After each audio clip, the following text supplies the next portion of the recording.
Wow, did you know while there were some limited forms of credit available to women before, the real turning point for women to get credit cards independently came only in 1974, only with the passage of the Equal Credit Opportunity Act, the ECOA Act. Before 1974, it was common for banks to discriminate against women in lending. This meant single women often needed a male relative like a father or a brother to co-sign loans even if they had great income. Married women typically could not get credit cards in their own name. They could only get a credit card as Miss and then husband's name.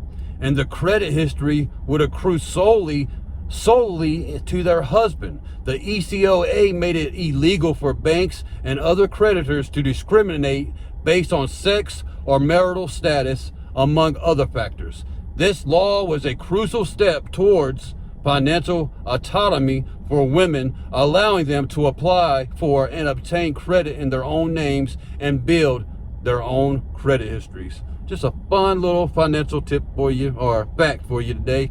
Thanks for watching. See you next time.